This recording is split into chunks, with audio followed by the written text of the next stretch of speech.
I think Susan Collins is very purposeful in every single word she writes. There is not one sentence that doesn't mean something, which is a statement, I know, but it's true. She's proof that.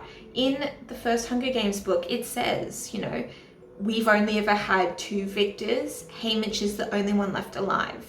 And it just was people thought, yeah, throwaway line. But then with Ballad of Songbirds and Snakes, we learn about Lucy Gray, and we really learn about Lucy Gray. The meadow song, the covey, it all kind of ties in together.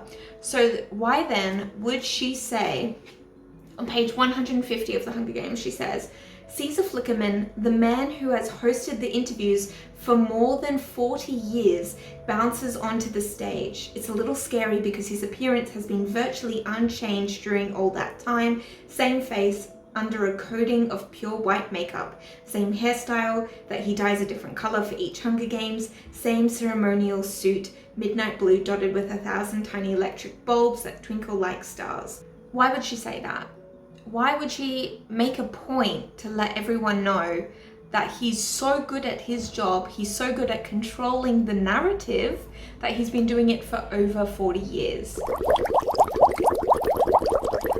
Hello there, it's Opal and Bear, and today we're talking about our predictions for the new Hunger Games book, Sunrise on the Reaping by Suzanne Collins. We wanted to wait until the covers were released and we knew a bit more about it until we made this video. We had some initial thoughts, and since the covers have been released, that excitement and those thoughts might be confirmed. So I'm very excited. Obviously it is about Haymitch's games, but one thing that we immediately thought was, well, we know what the outcome of Haymitch's games are. Katniss and Peeta watch Haymitch's games on the trains. We know a play-by-play of how Haymitch wins the games and then how he is punished for winning the game. Haymitch makes a beeline for his cliff and has just reached the edge when she throws the axe. He collapses on the ground and it flies into the abyss, now weaponless as well. The girl just stands there, trying to staunch the flow of blood pouring from her empty eye socket. She's thinking perhaps that she can outlast Haymitch, who started to convulse on the ground, but what she doesn't know, and what he does, is that the axe will return, and when it flies back over the ledge, it buries itself in her head. The cannon sounds, her body is removed, and the trumpets blow to announce Haymitch's victory. Peeta clicks off the tape, and we sit there in silence for a while. Finally, Peeta says, "That force field at the bottom of the cliff, it was like the one on the roof of the training center, the one that throws you back if you try to jump off and commit. Haymitch found a way to turn it into a weapon. Not just against the other tributes, but the capital too, I say. You know, they didn't expect that to happen. It wasn't meant to be part of the arena.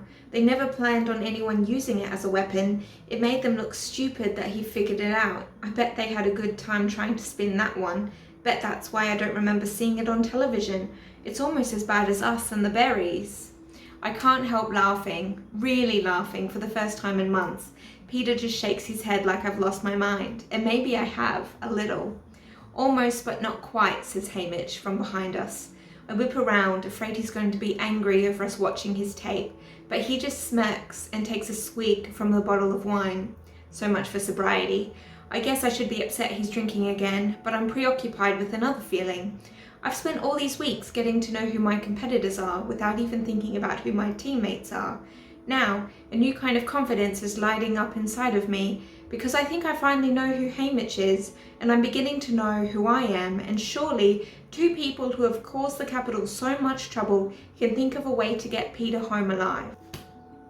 So we know Haymitch's games, we know how it's going to play out, which is why I think that the games are only going to be a singular part. We know that the Hunger Games books are all broken into 3 parts. I'm going to tell you what they are in case you haven't read the books and you've only seen the movies.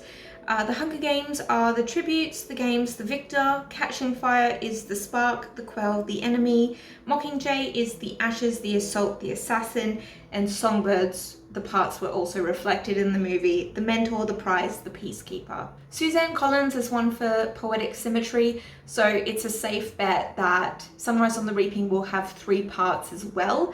I've been mulling it over in my brain. I would bet money that one of the parts is part something, the rebellion, maybe part 3, the rebellion, part 2, the rebellion, because we haven't had a rebellion part yet. Not even in Katniss's games, there is no part blank the rebellion. So I think there will be a part that is the rebellion. I've also been thinking maybe one will be like the game maker or the host, because I have some thoughts around this book and I want to get into it. I think, I'm just going to say this, I think my biggest prediction of Sunrise of the Reaping is that it's going to be dual POV. I've said it. I think it's going to be dual POV. I thought that from just before we had the covers, before we knew much about it.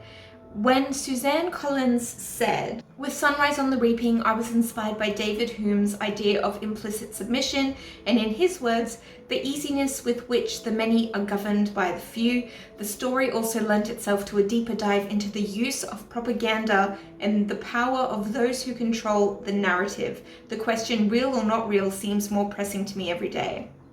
When she said, those who control the narrative, immediately I was like, I'm getting dual POV vibes. I'm giving, it's going to flicker between Haymitch and someone in the capital, someone who can control the narrative. Immediately, first person that came to mind, Caesar Flickerman. I think Susan Collins is very purposeful in every single word she writes. There is not one sentence that doesn't mean something, which is a statement, I know, but it's true. She's proved that. In the first Hunger Games book, it says, you know, we've only ever had 2 victors. Haymitch is the only one left alive. And it just was people thought, yeah, throwaway line. But then with Ballad of Songbirds and Snakes, we learn about Lucy Gray, and we really learn about Lucy Gray. The Meadow Song, the Covey, it all kind of ties in together. So why then would she say, on page 150 of the Hunger Games, she says, Caesar Flickerman, the man who has hosted the interviews for more than 40 years, bounces onto the stage. It's a little scary because his appearance has been virtually unchanged during all that time. Same face under a coating of pure white makeup. Same hairstyle that he dyes a different color for each Hunger Games. Same ceremonial suit, midnight blue dotted with 1,000 tiny electric bulbs that twinkle like stars. Why would she say that?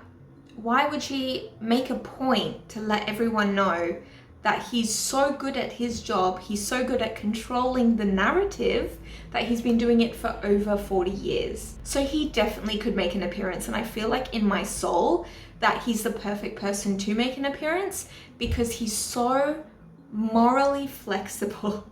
Just like his dad, Lucretius Lucky Flickerman. It hasn't been specified how they're related, but considering in the movie Lucretius Lucky Flickerman says 2 adults in a high chair, it's a safe assumption to say that Caesar is Lucky's son and that he's a product of nepotism, basically. But he's very, very good because he loves Katniss. He thinks Katniss is new and exciting, and he's very vocal about the fact that, you know, Katniss is kind of his favorite winner, victor in a while. Here they come from District 12, our favorites, well, or my favorites. But then the way he just immediately flips the switch as soon as she's part of the rebel plan. Good afternoon, I'm Caesar Flickerman, here with our continuing coverage of the defense of the capital. Today, as our peacekeepers valiantly hold off the rebels, our story takes a surprising twist. Katniss Everdeen, our once favorite daughter. He's just so neutral. And so when we're thinking about propaganda and Hume's philosophy, David Hume's philosophy, I just think he's going to have a massive appearance in this book. I do. I really, really think that he's quite a good parallel to Haymitch. And then when I saw the cover and it's the snake and the songbird and they're connected and they're kind of looking at each other, it's both of their mouths are open. It's like they're both talking to each other, which made me think, aha, I could be onto something with this dual POV. It's not like Suzanne Collins hasn't switched it up before in terms of like the delivery, because Katniss's trilogy was written in first person and Ballad of Songbirds and Snake was written in third person. So it wouldn't put it past her to do a dual POV of a capital citizen and a songbird, which we know the birds represent District 12. District 12, District 12 capital. So I'm thinking with, again, another bird and a snake, District 12 and capital. And I think the capital citizen we're going to learn more about is Caesar Flickerman. I could be wrong. I could be on a totally different wavelength and the totally wrong track, but I think that he's the one that controls the narrative. He is the propaganda. The capital citizens listen to Caesar. He's the talk show host. He's in charge of delivering. He's the vessel in between Snow and the capital citizen. He delivers those messages. So I just think with what she said, that is, he's going to make an appearance. If it's not, then it could be another capital citizen. I'm thinking maybe a game maker. There might be a part that's just like part 2, the game maker or something like that. I don't think so though, because we've been introduced to game makers before. Plutarch is in his mid-40s in Katniss's books, so he'd be too young, like on the precipice of being too young to really include a major role in this series. Same with Seneca Crane, he's way too young as well. In regard to the front cover, David Levithan, VP Publisher and Editorial Director for Scholastic, said, "The spiky sun rises on a symbol that will come to mean a lot to Hamish Abernathy, as well as countless readers. Artist Tim O'Brien has created yet another iconic Hunger Games cover, this one symbolically exploring one of the central themes of the series, how conflicting forces can be connected by their common nature, the songbird and the snake springing from the same source." Originally, when I saw the cover, I thought the spiky thing might be like the crown on the Panem version of the Statue of Liberty that we see in the Ballad of Songbirds and Snakes movie. I thought it could be her crown, but it goes large spike, small spike, large spike, small spike. So that was like kind of ruled out immediately. So when David said it was the sun, I was like, okay, kind of, like it doesn't really look like rays of sunshine, but go off. I've seen a couple people say it looks like a lyre, like the instrument, like the Greek instrument, which it could be, because Hume's philosophy, he does kind of relate it a lot to battles and wars of the ancient Greeks. But I want to talk about the background, because the background is a broken circle, and I'm thinking immediately cycle breaker, because with the Ballad of Songbirds and Snakes, the background's kind of like a spiral, and after reading it I was like, it's kind of documenting Snow's descent into madness. So I'm thinking the background of the broken circle is Hamish being the cycle breaker, because Katniss and Peeta are cycle breakers, but Katniss would not have made it out of the arena without Hamish. So maybe the sunrise and the cycle being broken, it's all like the new beginnings. So I have so many theories and so many questions, but like Suzanne Collins doesn't write unless she has something to say. So I am waiting for her to, I'm just waiting for March 18th.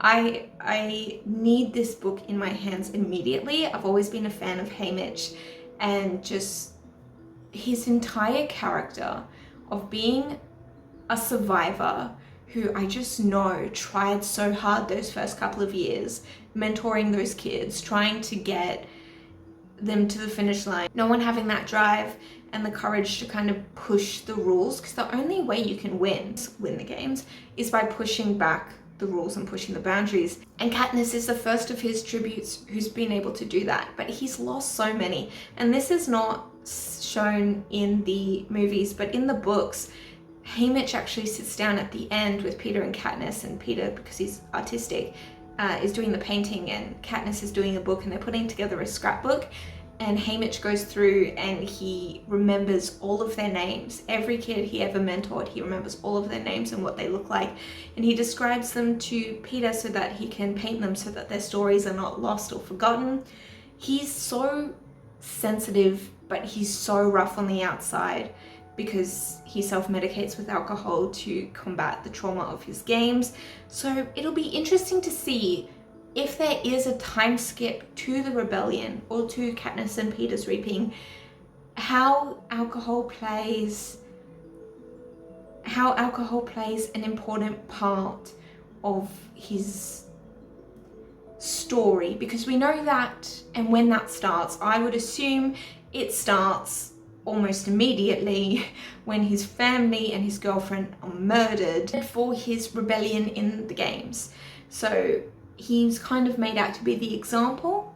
So when Snow goes to Finnick, like, I'm going to auction you off and sell you off, and Finnick tries to push back, or if any victor pushes back, Snow goes, okay, we'll go talk to Haymitch and see how serious I am. So Haymitch is the example to the following victors after him of not to push the boundaries too far, because Snow can and will kill your family, just like he did with Haymitch's. It'll be interesting to see how he tackles the grief, but also how he gets involved, because we know that Haymitch has some sort of connection to Plutarch and the rebellion because he's in on it. And I want to know, how did he get in on it? I don't think he would have been included until he kind of got Katniss out. Like, we see in the movie Haymitch trying to persuade Seneca Crane, like, don't kill her, you'll just make a martyr, and people need something to root for, like young love. Obviously, we don't see that scene in the books because it's first person and Katniss was not there for that conversation. Another conversation that happens in the movies that doesn't happen in the book is when Seneca Crane goes to President Snow, and President Snow says, a spark is fine as long as it is contained. So contain it, as in, you know, it will spread like wildfire, and then suddenly we'll have an entire rebellion on our hands. And when Snow says to Katniss, like, what you did with the berries in the arena has started an uprising, and she says, well, it must be a fragile system if it can be brought down by a couple of berries. And he's like, yes, it is. So that makes me think, if we're talking about David Hume philosophy, and he was an essayist as well, in his essays, there is an essay I want to point out to you guys that I think Suzanne might also be referencing and being influenced by. It's essay number 6 called Of the Balance of Power, and I will put a link to it down below. I want to read out 2 parts that I think she may be really channeling with Sunrise on the Reaping. The first reads, the same principle, call it envy or prudence, which produced the ostracism of Athens and pedalism of Syracuse, and expelled every citizen whose fame or power overtopped the rest. The same principle, I say, naturally discovered itself in foreign politics and soon raised enemies to the leading state, however moderate in the exercise of its authority. The other part I want to read out. Enormous monarchies are probably destructive to human nature in their progress, in their continuance, and even in their downfall, which can never be very distant from their establishment. The military genius which aggrandized the monarchy soon leaves the court, the capital, and the center of such a government, while the wars are carried on at a great distance and interests so small a part of the state. The ancient nobility, whose affections attach them to their sovereign, live all at court, and never will accept of military employments which would carry them to remote and barbarous frontiers, where they are distant both from their pleasures and their fortune. The arms of the state must therefore be entrusted to mercenary strangers without zeal, without attachment, without honor, ready on every occasion to turn them against the prince, and join each desperate malcontent who offers pay and plunder. This is the necessary progress of human affairs. What does that all mean? I interpret the text as a reflection of the current modern political climate, where from the West, we are again seeing wars from a distance that scare us because the news is telling us to be scared, and when we're scared, we rely on the information of our government. The government controls the narrative of fear because fear sells more than hope. It separates them and us. That is the divide. But it's not a true division because the conflict is within a very small group of people. and it is accentuated more than what it is. And when we relate that in terms of the Hunger Games, the capital citizens are taught, we know this from Ballad of Songbirds and Snakes, that the district people are not real people. They are less than, they are violent. Like when we think about the rebellion in Ballad of Songbirds and Snakes, it's a very small group of people. It's not the majority of the districts at all. It's a very small percentage of people who are trying to fight back. But the narrative is still, these people are dangerous. Like these people in a group are dangerous when it's a very small minority, and even that minority, all they're trying to do is fight for their freedom. So the stories are unreliable. The narration of propaganda is unreliable. Katniss isn't sent to fight in Mockingjay until over halfway through the book. She is poked and prodded and made to make propos for Plutarch and for Coin, because they understand that wars are won by who's most persuasive. And they know that Katniss is persuasive, and that's why they put her on a pedestal, and that's why they film her. She's being literally put in the same position as the Capitol. The Capitol's using her as a prop. The Rebellion's also using her as a prop, which is why she shoots Coin. Because at the end of the day, if you focus more on the person instead of the act, then you're doomed to repeat the cycle. The only way you can become a cycle breaker is by understanding that the evil lies within the act itself, not within the person committing the act. I am very interested to see how Suzanne twists and writes Haymitch's games in a way that we don't know, because we know the games, so what's missing? We could also be privy to some new information. We know that the Capitol can alter the filming of the games. They can pause it, they can cut bits out. I mean, for Lucy Gray's games, Dr. Volumia Gold just kind of kept a copy on a hard drive and then deleted all record of it. So perhaps the tape of Haymitch's games that Katniss and Peter were watching is not a true reflection of what actually happened. Maybe something else went down. There's plenty of possibilities, but my biggest prediction is still that it's going to be dual POV. Like, and that the person on the other side is going to be Caesar Flickerman. I just feel like it has to be Caesar. How are you interpreting Suzanne's messaging around David Hume, the philosopher and essayist? Or do you not care and you just want to read Haymitch's games? Because, I mean, that's valid too. And I'm excited to read her continuation of this series because she is so flawless in tying together the books. Like Ballad and Songbirds and Snakes, there was not one plot hole. It fits so seamlessly into the narrative. Like, it wasn't just a quick cash grab. We know that Snow is so particular, he gets hyperfixated on the small details that he's totally unaware that Coin has been pulling the strings. He thought in Mockingjay he was fighting Katniss. He didn't realize that he was fighting President Coin. He didn't even know about it. So we know that he can get fixated, and so when we saw his hyperfixation tendencies in Ballad of Songbirds and Snakes, it's so cohesive to the character. We can see how his descent into madness led to him becoming president, his manipulation tactics. He is written so well and so cohesive. So I want to know who Haymitch was before he was known as the town drunk, the only victor, the useless mentor, like all the things that get thrown around before he was traumatized. Who was he before then? Because 16-year-old Haymitch, I'm getting fiery, feisty, smart, intelligent. He's still all of those things in Katniss's books, but I just feel like there has to be something more. I'm thinking charming. He has a girlfriend. Maybe he charms someone in the Capitol and they go back and forth with like pen pal letters. I don't know, at this point it could be anything. I'm just excited to read it. That's it for today's video. If you liked it, give it a thumbs up. If you agree with my predictions, let me know in the comments. If you disagree and you have your own predictions, let me know as well. I am so excited for this book and I want more people to be talking about it.